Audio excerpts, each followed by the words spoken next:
पिछले वीडियो में हमने ये तीन परिभाषा पढ़ ली थी। ऊष्माधारिता के बारे में पढ़ा था, विशिष्ट ऊष्माधारिता स्मॉल एस के बारे में पढ़ा था, मोलर विशिष्ट ऊष्माधारिता इसके दो प्रकार सीपी सीवी के बारे में पढ़ लिया था। तो आज पहले हमें लिखेंगे मेयर संबंध क्या है, एक नंबर का पूछता है। उसके बाद में फिर इन सभी परिभाषाओं को लाइन वाइज कंप्लीट करेंगे। तो सबसे पहले आप हेडिंग लगाओ मेयर संबंध। हेडिंग लगा दो ये मेयर संबंध, इंपॉर्टेंट बता देना, एक नंबर का पूछा जा सकता है। ठीक है, इसमें लिख लो वैज्ञानिक मेयर ने स्थिर दाब पर मोलर विशिष्ट ऊष्माधारिता, वैज्ञानिक मेयर ने स्थिर दाब पर मोलर विशिष्ट ऊष्माधारिता सीपी व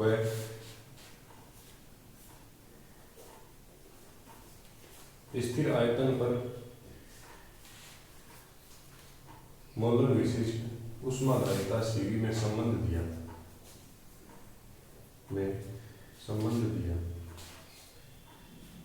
जिसे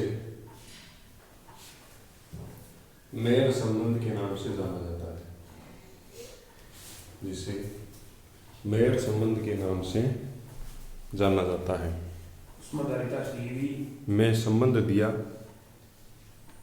जिसे मेयर संबंध के नाम से जाना जाता है।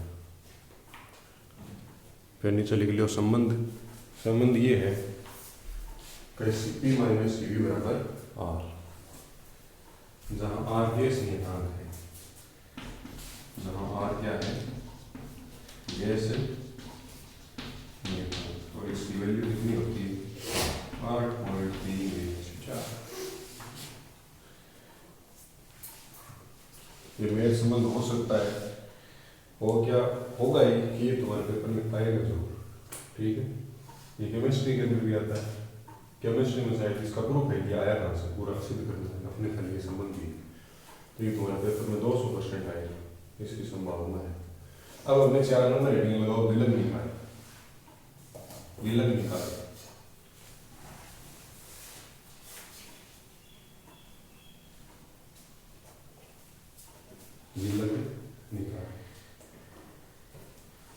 देखो भाई लोग, निकाय जो होता है, निकाय का अर्थ होता है तंत्र या सिस्टम, और विलग का मतलब होता है अलग। विलग किससे होना है, अलग से होना है। तो एक ऐसा तंत्र जो अलग किससे होगा, वातावरण से अलग होगा। तो एक इस प्रकार का सिस्टम जो ना तो वातावरण से ऊष्मा लेता है और ना ही अपनी ऊर्जा किसमें उत्सर्जित करता है, वातावरण। उस निकाय को क्या कहते हैं, विलग निकाय। तो इसकी परिभाषा लिखो, ऐसा ऊष्मागतिक तंत्र जो ना तो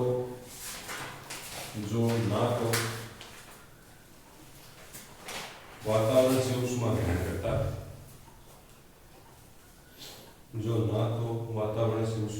करता है,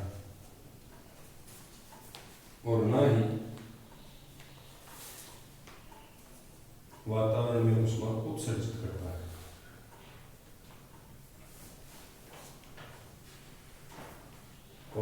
विलग निकाय कहलाता है।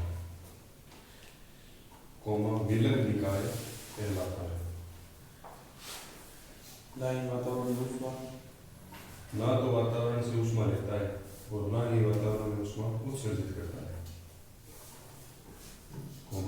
विलग निकाय कहलाता है।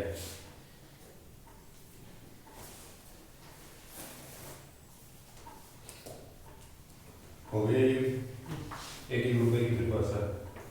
अब हेडिंग लगाओ अवस्था समीकरण, सॉरी अवस्था परिवर्तन।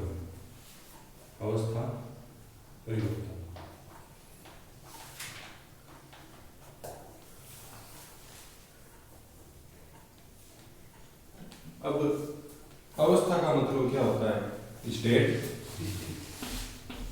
या स्थिति। परिवर्तन का मतलब चेंज होना, बदलना। तो हम जानते हैं पदार्थ की कितनी अवस्था है, मोटा मोटी 3 अवस्था है, वैसे 5 है, मोटा मोटी 3 अवस्था है। फिर गैस से ही 2 और बढ़ गई, तो ठोस, द्रव और गैस। तो ठोस का द्रव में बदलना, द्रव का गैस में बदलना, और गैस का वापस ठोस में बदलना, ठोस का वापस गैस में बदलना, इनके अंदर इनकी स्थितियों में क्या हो रहा है, परिवर्तन। मतलब जो पदार्थ है वो एक अवस्था से दूसरी अवस्था के अंदर जब परिवर्तित होता है तो इसे ही क्या बोला जाता है, पदार्थ की अवस्था में परिवर्तन। तो लिखो, पदार्थ जब एक अवस्था से, पदार्थ जब एक अवस्था से दूसरी अवस्था में, पदार्थ जब एक अवस्था से दूसरी अवस्था में संक्रमण करता है या बदलता है, तो इसे, संक्रमण करता है या बदलता है तो इसे पदार्थ की अवस्था परिवर्तन कहा जाता है। तो इसे या बदलता है तो इसे पदार्थ की अवस्था परिवर्तन कहा जाता है। तो इसे पदार्थ की अवस्था परिवर्तन कहा जाता है।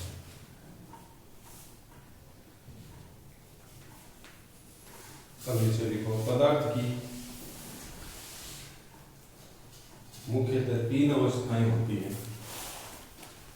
पदार्थ की मुख्यतः 3 अवस्थाएं होती हैं।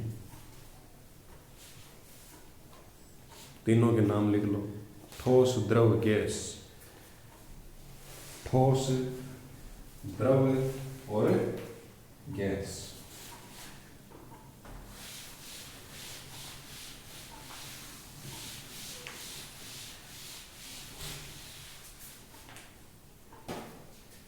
पहली अवस्था कौन सी है, ठोस।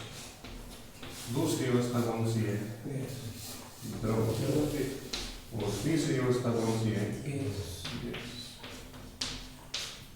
तो हमने छोटी क्लासों में पढ़ा था 8वीं 9वीं के अंदर कि वह तापमान है जिस पर कोई ठोस पदार्थ द्रव में बदलता है, यह घटना तो कहलाती है गलन।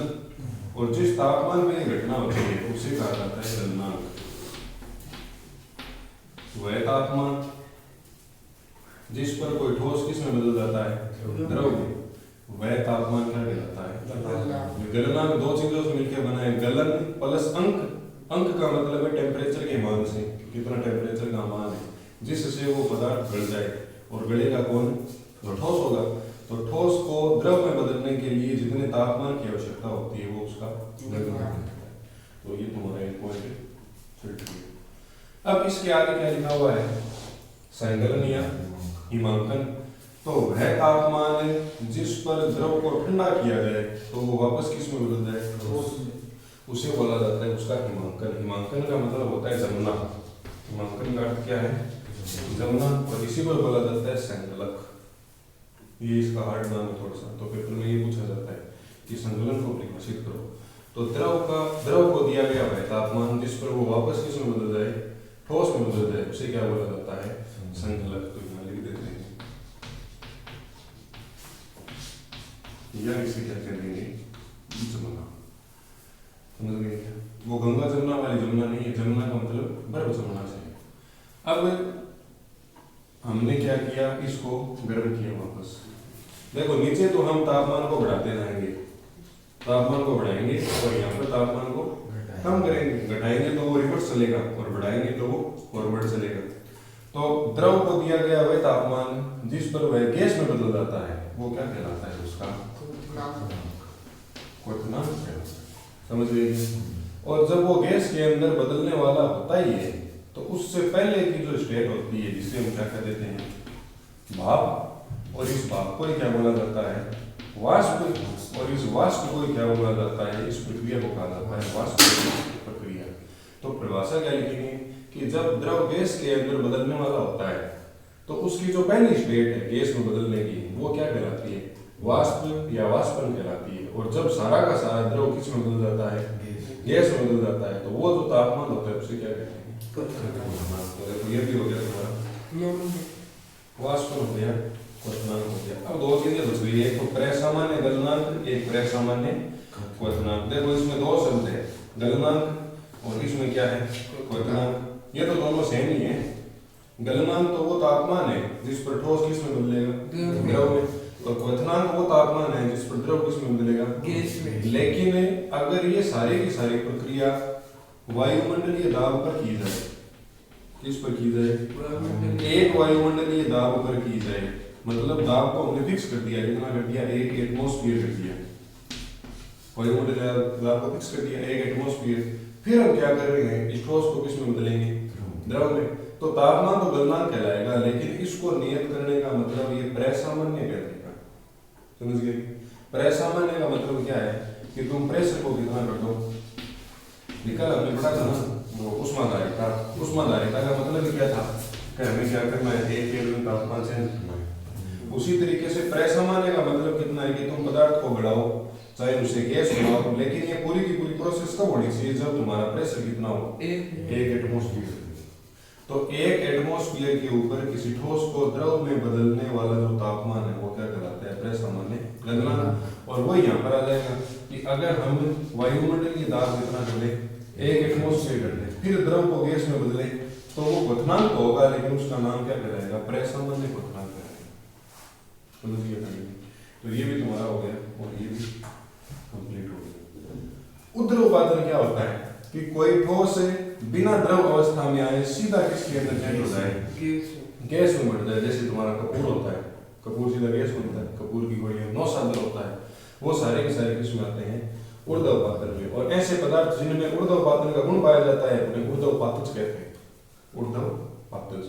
फिर लास्ट में क्या आता है, त्रिक बिंदु, कि एक इस प्रकार का बिंदु, एक इस प्रकार का पॉइंट आता है जिस पर पदार्थ की ठोस अवस्था भी होती है, द्रव अवस्था भी होती है और गैस अवस्था भी होती है, तीनों उस बिंदु के ऊपर उपस्थित है। उस बिंदु को क्या कहते हैं, त्रिक बिंदु। त्रिक का मतलब तीन ही, बिंदु का मतलब अवस्थाएं, तो ठोस अवस्था, द्रव अवस्था, गैस अवस्था, तीनों की व्याख्या इस बिंदु के ऊपर की जा सकती है। तो इस बिंदु को क्या कहते हैं, इसे हम पूरे ग्राफ के द्वारा समझेंगे।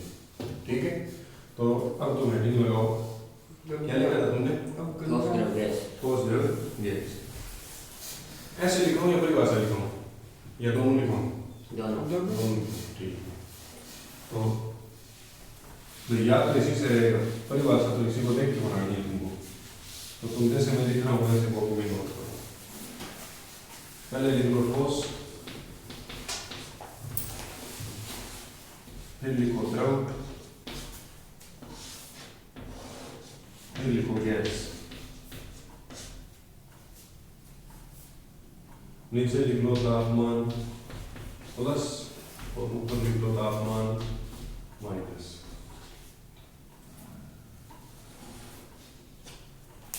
ठोस को द्रव में बदलेंगे तो अवस्था तो होगी गलने की अवस्था, और जो घटना कहलाएगी या जो ताप कहलाएगा उसे कहेंगे गलनांक। द्रव को गैस के अंदर बदलेंगे तो घटना तो होगी वाष्पन की,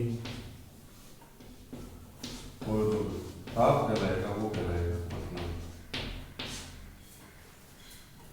ठोस से गैस के अंदर बदलेगा डायरेक्ट तो उसे कहेंगे ऊर्ध्वपातन। द्रव से ठोस के अंदर बदलेगा तो उसे कहेंगे संगलक, संगलन या हिमांकन, और अपनी भाषा में जमना।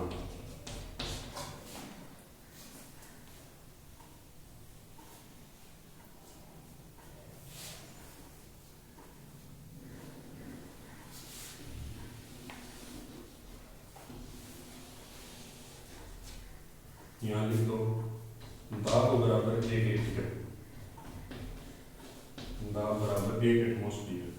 तो ये कहलाएगा प्रसामान्य गलनांक, प्रसामान्य गलनांक, और ये कहलाएगा प्रसामान्य क्वथनांक।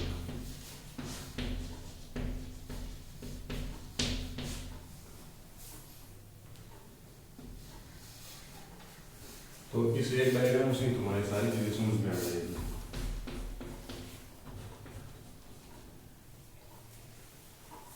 लिखो।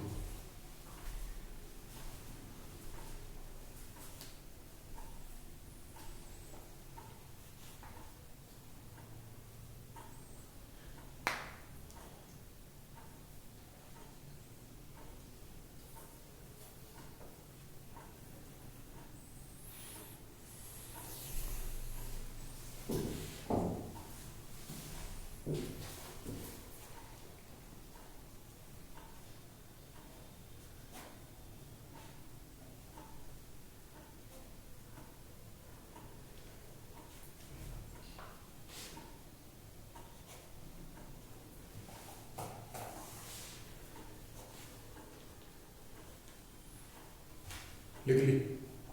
तो अब गलनांक हेडिंग में दो। गलनांक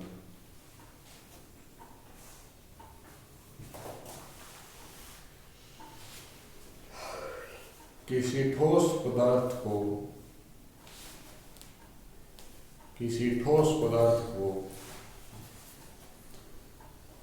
द्रव अवस्था में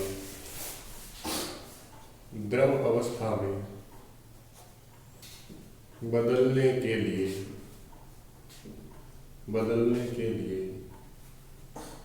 आवश्यक तापमान कोमा गलनांक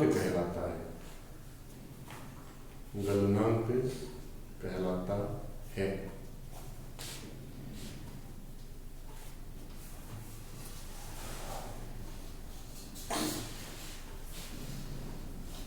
अगली हेडिंग लगाओ हिमांक, संगलक या जमुना।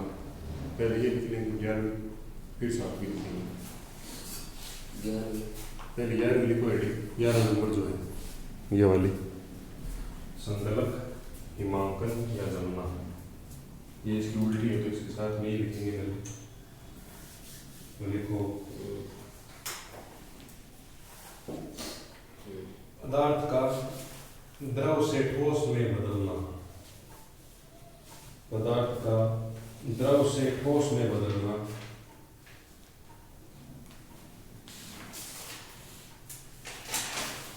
संगलन या हिमांकन कहलाता है।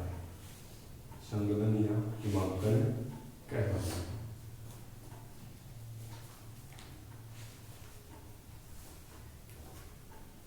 तथा वह ताप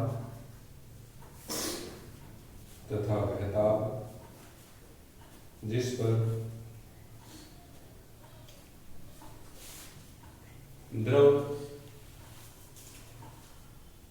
ठोस में परिवर्तित होता है हिमांक कहलाता है। द्रव ठोस में परिवर्तित होता है हिमांक कहलाता है।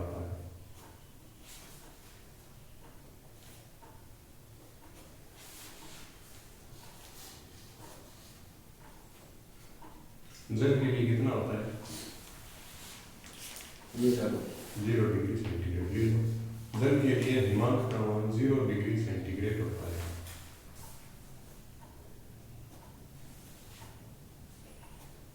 अब ये हेडिंग लो, प्रसामान्य गलनांक।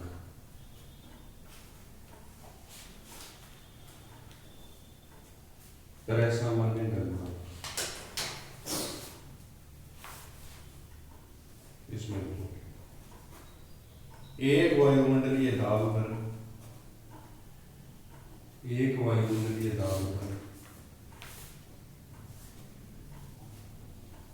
किसी पदार्थ का ठोस अवस्था से द्रव अवस्था में बदलना। ठोस अवस्था से द्रव अवस्था में बदलना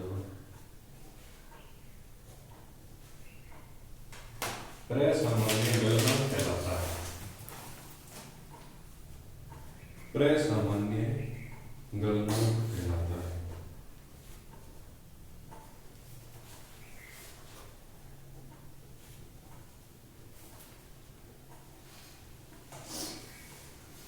अब ये हेडिंग वाष्पन।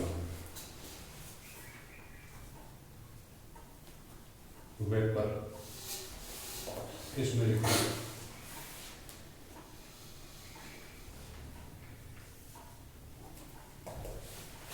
द्रव का वह तापमान जिस पर द्रव भाप में परिवर्तित होता है, भाप में परिवर्तित होता है,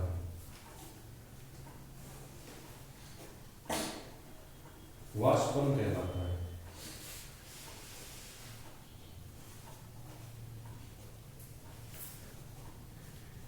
भाप की अवस्था में द्रव व गैस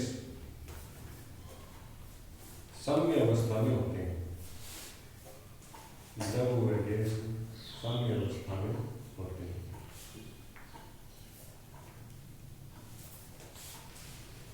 फिर रीडिंग लगाओ क्वथनांक।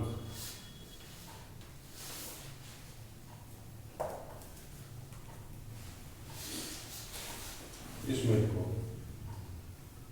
द्रव को दिया गया वह तापमान जिस पर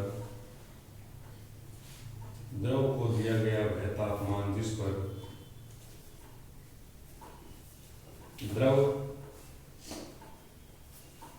पूरी तरह से गैस में परिवर्तित हो जाता है,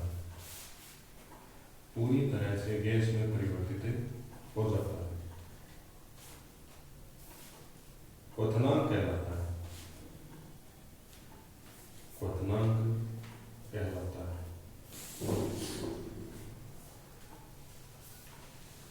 जल का क्वथनांक 100 डिग्री सेंटीग्रेड है, 100 डिग्री सेंटीग्रेड।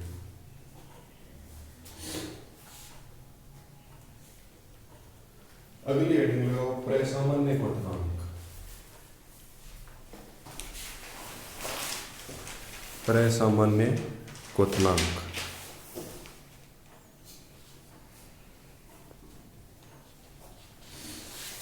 सामान्य वायुमंडलीय दाब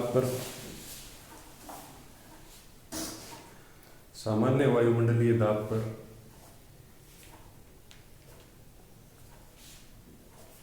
कोमा द्रव का गैस में परिवर्तन के लिए आवश्यक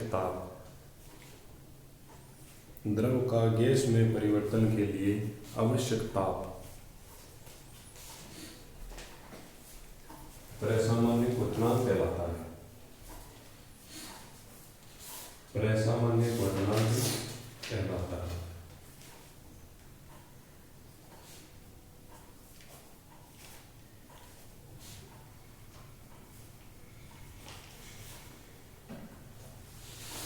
अब हेडिंग लो भाई लोगों उदरपातन।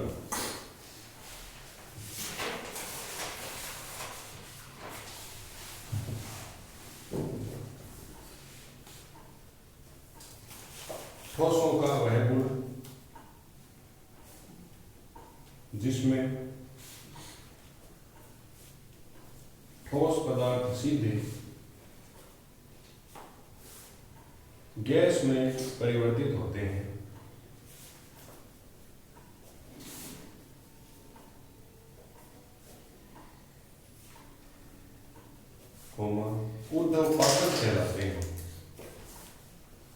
ऊर्ध्वपातज कहलाते हैं,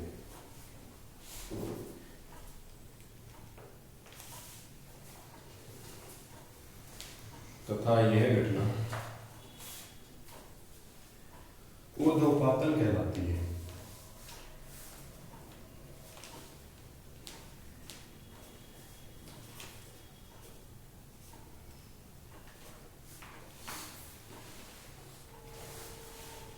उदाहरण कपूर कोमा नौसागर आदि। कपूर नौसागर। अगली हेडिंग लगाओ त्रिक बिंदु।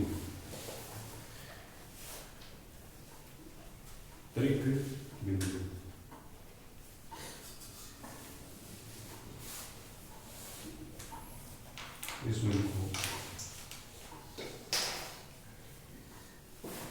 पदार्थ का वह ताप और दाब का बिंदु, पदार्थ का वह ताप और दाब का बिंदु जिस पर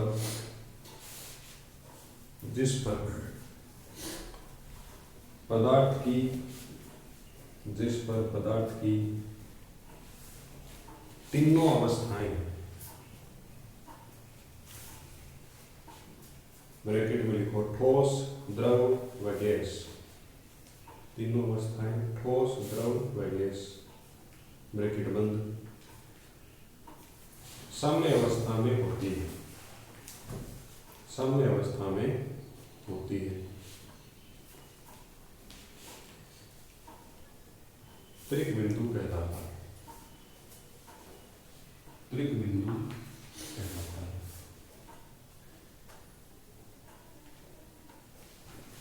सामने को मतलब सामने सामने क्या मतलब तुमने तो पहली क्लास की वीडियो देखनी पड़ी, अब उस वाले की चालू करेंगे वीडियो, पहले वीडियो देखी जाएगी विज्ञान पड़ी सामने अवस्था की, ठीक है। तो दिमाग में लिखो पूरी रामायण दे सीता किसका भाग था, जोर की बात करिए सामने अवस्था जानवर जो पढ़ने की करना है, दो पार्ट नहीं हो थर्मोडायनेमिक्स के क्या हो समझ जिसमें ना समान अवस्था होती है, अगर ठोस है तो ठोस की समान अवस्था, गैस है तो गैस की, वो द्रव है तो द्रव। तुम जोर पढ़ी ये और सामने अवस्था है, सामने अवस्था तो वातावरण के बराबर तापमान हो गया उसको सामने अवस्था कोई टाइम को पूरी रात वो टाइम से पढ़ लिया आराम से, मैं बता दूं तो हमारे एक बार में समझ में आ जाएगा, मैं तो जारी से पढ़ी मैं करके बता रही हूँ साथ एक ग्राफ बनाओ लो तो की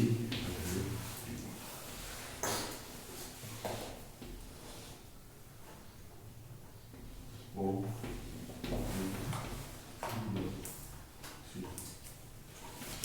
इनको ऊर्ध्वपातन क्षेत्र,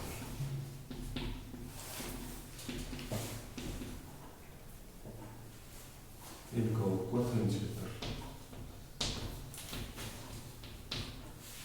और इसे बोलो तुम गगन, ये तीनों इस बिंदु एक के ऊपर मिल रहे हैं, इसलिए इसको बोला जाता है त्रिक। इतना ध्यान रखना। और एक चीज और ध्यान रखना कि इसके लिए जो टेम्परेचर चाहिए वो होना चाहिए 273.1 केल्विन,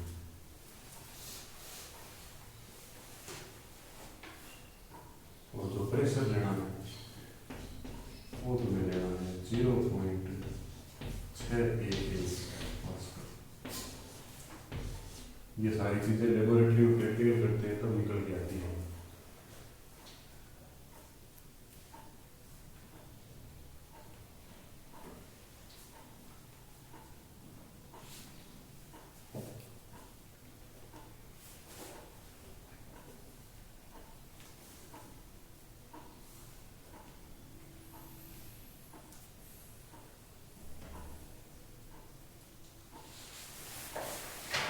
अब रेटिंग लगाओ गुप्त उष्मा,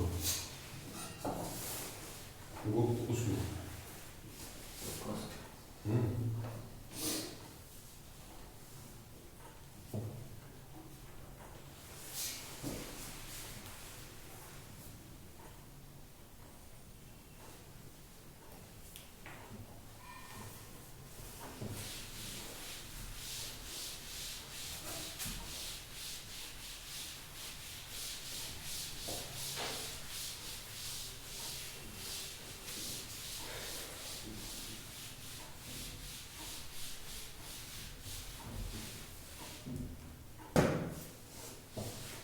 देखो भाई लोगों, गुप्त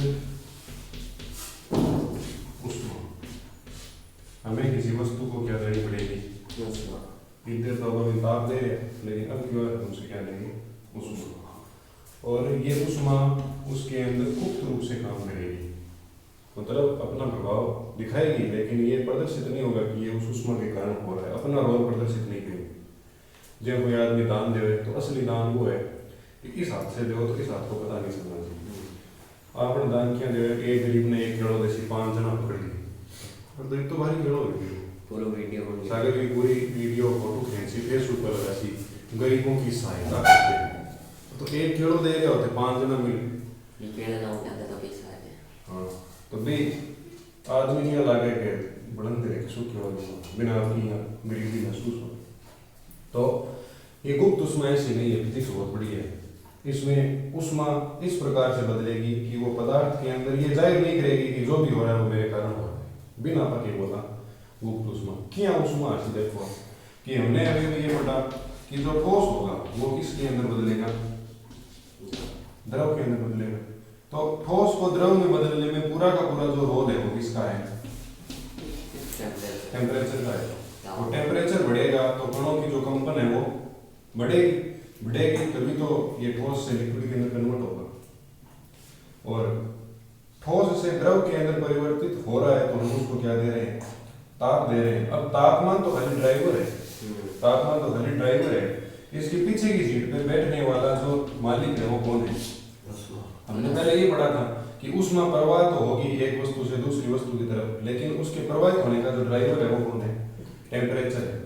उष्मा कहेगा उसी दिशा के अंदर टेम्परेचर को जाना पड़ेगा, या मान लो टेम्परेचर जिस दिशा के अंदर गाड़ी को ले गया उस दिशा के अंदर उष्मा को जाना पड़ेगा। तो टेम्परेचर जो है किसके ऊपर डिपेंड करता है, उष्मा के ऊपर। अगर किसी वस्तु की उष्मा ऊर्जा ज्यादा है तो उसका तापमान क्या है, ज्यादा। तो अब देखो किसी वस्तु की अवस्था को परिवर्तित करने के लिए हम तापमान देते हैं, लेकिन हम इनडायरेक्टली उसको क्या देते हैं, उष्मा देते हैं। तो नाम जो आता है परिभाषा में वो उष्मा का नाम नहीं आता, वो नाम किसका आता है, तापमान। ठोस को दिया गया है तापमान जिस पर वो द्रव में बदलता है, द्रव को दिया गया है तापमान जिस पर वो गैस में बदलता है। कहीं पर ऐसा नाम थोड़ी है कि ठोस को दी गई उष्मा जिससे वो द्रव में बदलता है। तो तापमान दे रहे हैं तो इनडायरेक्टली हम उसको क्या दे रहे हैं, उष्मा दे रहे हैं। तो ठोस की वह उष्मा जो उसकी अवस्था को परिवर्तित करती है किसके अंदर, द्रव के अंदर, और द्रव की वह उष्मा जो किस में परिवर्तित करती है, गैस के अंदर, वो उसकी क्या कहलाती है, गुप्त उष्मा कहलाती है। अब इसमें 2 पॉइंट है, एक तो है गलन की गुप्त उष्मा और एक है वाष्पन की गुप्त उष्मा। तो गुप्त उष्मा तो दोनों के अंदर है। तुम ऐसे समझ लो कि गुप्त उष्मा का मतलब उष्मा का वह रूप जो उसकी क्या कर देता है, अवस्था में परिवर्तन कर देता है। गुप्त उष्मा वह उष्मा है जो उसकी अवस्था में क्या करती है, परिवर्तन। अगर ठोस से द्रव में उष्मा में परिवर्तन हो रहा है, अवस्था में परिवर्तन, तो उसे क्या बोलेंगे, गलन की गुप्त उष्मा। और अगर गैस द्रव से गैस में परिवर्तन हो रहा है तो उसे क्या बोलेंगे, वाष्पन की गुप्त उष्मा। गुप्त उष्मा का मतलब इतना ही है कि किसी पदार्थ की आंतरिक अवस्था के अंदर परिवर्तन करना है। गुप्त का मतलब अंदरूनी अवस्था के अंदर परिवर्तन करना है। अंदरूनी अवस्था तो इसके कणों की व्यवस्था है।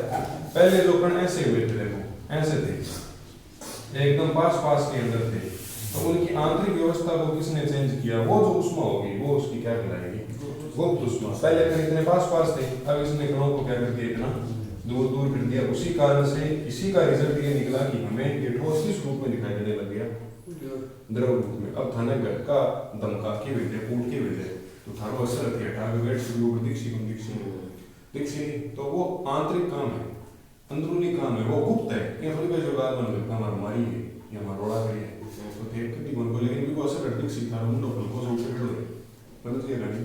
तो वो चीज है कि गुप्त उष्मा क्या है, ये गुप्त उष्मा से आंतरिक रूप से काम करती है। नाम आता है इसका टेम्परेचर। समझ में आ गई। यहाँ से पढ़ के जाओगे बाहर निकलते सर पूछेंगे मुंड कैसा उतरा हुआ है तुम्हारा, भाई आप सोचेंगे मन रोड़ा करके पीछे, लेकिन एक पीछे कारण की घर रोड़ा सुन के समझ गए गाड़ी। तो गुप्त उष्मा आंतरिक रूप से काम करती है। नाम आ जाता है किसका, टेम्परेचर का। हम सोचते हैं कि ठोस से द्रव के अंदर परिवर्तन किसके कारण हुआ, टेम्परेचर के कारण, लेकिन इसके कारण नहीं हुआ। ये परिवर्तन किसके कारण हुआ, गुप्त उष्मा के कारण। समझ गए। तो लिखो गुप्त उष्मा। कोई ठोस द्रव में परिवर्तन ठंडा होने के कारण भी हो सकता है। ठंडा होने का कारण, ठंडा होने का कारण लिखो, किसी पदार्थ की आंतरिक अवस्था में परिवर्तन, किसी पदार्थ की आंतरिक अवस्था में परिवर्तन करने के लिए दी गई ऊष्मा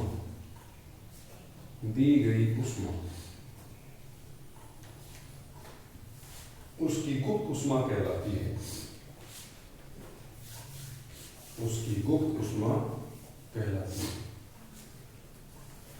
गुप्त ऊष्मा को दो भागों में बांटा गया है।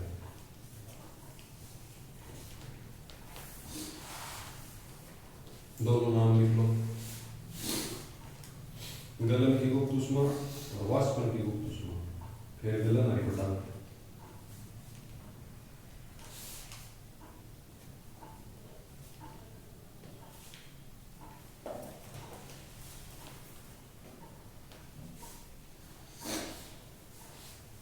तो गलन की गुप्त ऊष्मा में लिखो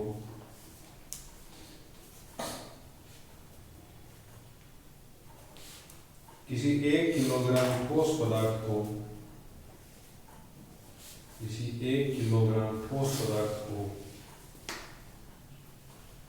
द्रव में बदलने के लिए आवश्यक ऊष्मा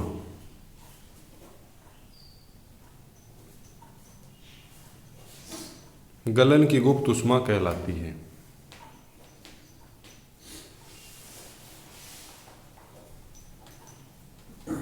गलन की गुप्त ऊष्मा कहलाती है।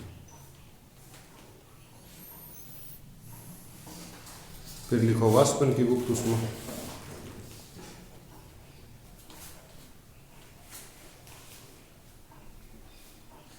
एक लीटर द्रव को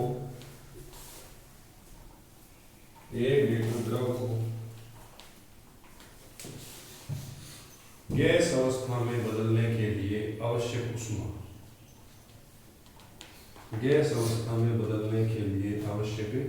ऊष्मा वाष्पन की गुप्त ऊष्मा कहलाती है। आवश्यक ऊष्मा वाष्पन की गुप्त ऊष्मा कहलाती है।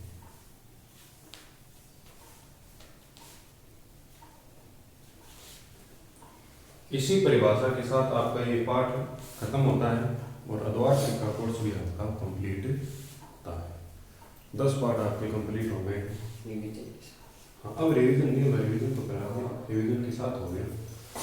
अब अगली क्लास में हम गुरुत्वाकर्षण का पाठ चालू करेंगे। ठीक है, तो आप चैनल से जुड़े रहें। बहुत बहुत धन्यवाद।